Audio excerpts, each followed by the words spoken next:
ప్రతిరోజు వంటలు చేస్తూ ఉంటారు. ప్రతిరోజు దువ్వాడ శ్రీనివాస్‌కు అలాగే దివ్యల మాధురికి అదే అలియాస్ దువ్వాడ మాధురి ఇద్దరికీ కూడా ప్రతిరోజు కూడా వంట చేస్తూ వండి పెట్టినటువంటి వ్యక్తి కూడా మనతో పాటు ఉన్నారు.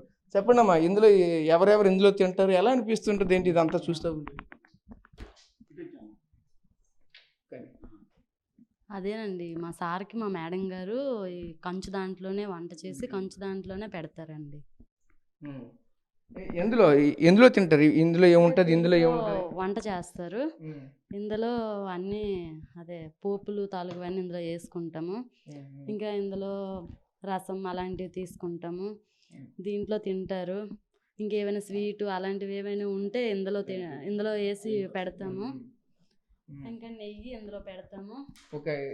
ఇందులో నెయ్యి ఉంటది. నెయ్యి పెడతాం. ఓకే. ఇది కూడా చాలా సుందరంగా కనిపిస్తుంది.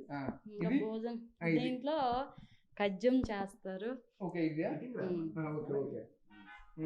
ఇది దీంట్లో మా సార్ తింటారు. ఇందులో మా మేడం అంటే తింటారు. ఈ 2 ప్లేట్లు ఒకేలా ఉన్నాయి. ఎవరి ప్లేట్ ఎలా మీరు చెప్పగలరు? అంటే ఇది డిఫరెంట్‌గా ఉంది, ఇది డిఫరెంట్‌గా ఉంది కదా. ఇందులో పెద్ద ప్లేట్‌లో మా సార్ తింటారు, చిన్న ప్లేట్‌లో మా మేడం తింటారు. ఓకే. చాలా వెయిట్ కూడా చాలా వెయిట్ ఉన్నాయి. హాఫ్ కిలో నుంచి 1 కిలో పైన ఉంటదేమో బహుశా. అంత వెయిట్ కనిపిస్తూ ఉన్నాయి. ఇది ఇందులో ఎవరు దువ్వాడ శ్రీనివాసరావు గారు తింటారు. ఇందులో మా మాధురి మేడం ఓకే. అందులో తింటారు. ఇవి టిఫిన్ ప్లేట్లా? అంటే ఎగ్స్ అలాంటివి ఏవైనా ఉంటే మా మేడంకి ఇస్తాము. ఓకే. ఓకే. ఇది ఇందులో రసం, పప్పు అలాంటివి ఇస్తాము. దాంట్లో చాయ్ తాగుతారు. ఓకే. ఓకే. ఇది అది వాటర్ గ్లాసు. ఓకే. ఓకే. ఇది అదే ఒక దాంట్లో రసం, ఒక దాంట్లో పప్పు, సేమ్ టు సేమ్. ఓకే. ఇది దీంట్లో కర్రీస్ ఏమైనా ఉంటే అందులో పెడతాం, పెట్టేసి మూత పెడతాం. ఓకే.